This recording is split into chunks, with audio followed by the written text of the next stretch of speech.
Le Premier ministre, ministre de l'économie et des finances, Ali Mohamed Lamine, s'est rendu à la primature où ils se sont entretenus avec son homologue malien, le général de division Abdoulaye Mega, une rencontre de haut niveau élargie aux autres membres des deux délégations. Occasion pour le Premier ministre, ministre de l'administration du territoire, chef du gouvernement, le général de division Abdoulaye Mega, de rappeler le lien séculaire qui existe entre le Mali et le Niger, deux peuples naturellement liés. Les relations entre nos deux pays, si c'est utile ici de le rappeler, sont des relations séculaires entre le Mali et le Niger. Et forcément, le contexte, fort heureusement, a fait que ces relations ont pris une autre dimension avec la création par nos différents leaders. Je voudrais aussi mentionner son Excellence le général d'armée Abdourahmane Tiani, président du Niger, son Excellence le général d'armée Assimi Goïta, président du Mali, son Excellence le capitaine Ibrahim Traoré, président du Burkina Faso, qui ont eu la brillante idée de mettre en place la Confédération des États du Sahel, qui repose, nous le savons, sur trois grands piliers: la diplomatie, la défense, bien entendu le développement.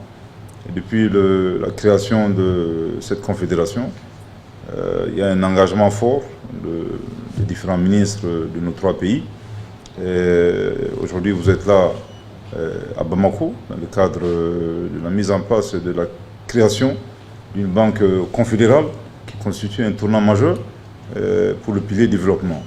Je voudrais vraiment vous assurer de toute notre reconnaissance et également de notre engagement à faire en sorte que la vision dégagée par nos trois chefs d'État puisse se matérialiser très rapidement, et ceci dans l'intérêt, comme ils l'ont toujours rappelé, dans l'intérêt exclusif de nos populations, si bien pour des questions de lutte contre le terrorisme, par la grâce de Dieu. Aujourd'hui, en tout cas, une menace face à laquelle, en tout cas, nos forces armées et de défense ont pu porter un coup dur aux différentes sanctuaires, bien entendu aux différents groupes terroristes, mais également tous les autres aspects, la diplomatie et le développement. Je suis convaincu que c'est main dans la main et résolument engagé que nous allons réussir, s'il plaît à Dieu, à atteindre les objectifs qui nous ont été assignés par nos chefs d'État. Les trois chefs d'État des pays membres de l'Alliance des États du Sahel, AES, le général d'armée Abdourahmane Tiani, président de la République, chef de l'État du Niger et ses homologues du Burkina Faso et du Mali ont pour objectif la défense, la diplomatie et surtout le développement de leur pays. C'est toujours un plaisir de se retrouver ici. Je le disais ce matin quand le chef de l'État, le général Assimi Goïta, nous a fait l'honneur de nous recevoir. Et aussi, j'ai en souvenir mon passage ici avec quelques membres de cette équipe à un moment extrêmement sensible où on avait une très grande pression de la CEDEAO, appelons les choses par leur nom, et les conseils que nous avons pu recevoir de la part de nos frères maliens nous ont permis d'éviter énormément d'écueils et de parvenir à une situation qui a permis au Niger de s'en sortir vaille que vaille. C'est un plaisir aussi, vous l'avez dit, chers frères, que cette confédération que nos trois chefs d'État ont eu la lumineuse idée de créer constitue un cadre à l'intérieur duquel nous évoluons avec une certitude et l'aide de Dieu, l'appui de nos populations, nous parviendrons à réaliser cet objectif de prospérité. Mais cet objectif de prospérité appelle un autre qui est fondamental. Vous avez touché du doigt la question liée à la sécurité. Et ça, c'est un point qu'on retrouve dans un des piliers qui est la défense. Nos pays ont décidé de mettre en commun leur énergie, leurs moyens, leur stratégie. Et donc, aujourd'hui, tout ce qui touche l'un d'entre nous nous amène à avoir la même réaction. Deuxième élément, c'est la diplomatie. Vous avez à côté de vous le frère Diop, le frère Yaou Sangaré ici, qu'on a vu sur la scène internationale défendre vaille que vaille l'image de notre espace avec le frère burkinabé ce pilier est aussi aujourd'hui une réalité fondamentale. Ce qui nous a amené aujourd'hui au Mali, c'est une visite de travail.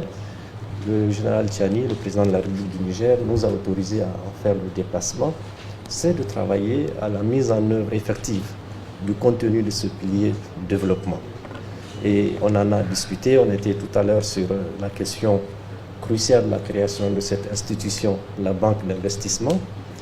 C'est celle-là qui permettra de mobiliser les ressources nécessaires, l'épargne nationale, de faire appel à la participation de la population de cet espace commun pour que les ressources naturelles qu'Allah a enfouies dans nos sols, sous-sols, puissent être exploitées pour qu'il y ait un partage en créant cette question fondamentale de croissance, la croissance qui se voudra inclusive, une croissance forte dans le temps, mais finalement une croissance qui permettra de distribuer tout cela. C'est pour dire que nos chefs d'État, nos populations ont eu raison de croire à cet élan qui est important et il n'y a pas à reculer. Donc nous nous sentons chez nous. Nous avons quitté chez nous, nous sommes venus chez nous. Et je pense que nous devrions continuer à faire les échanges qu'il faut et nous restons ouverts pour que toute autre question qui viendrait à se présenter puisse trouver les solutions appropriées. Notre espace, la Confédération, dispose des ressources humaines capables de gérer des ressources naturelles permettant de répondre aux besoins de l'ensemble de nos populations. À l'issue de cette rencontre, des échanges de cadeaux ont constitué la fin de cette rencontre des présents symboles de l'amitié, de la solidarité et de la fraternité.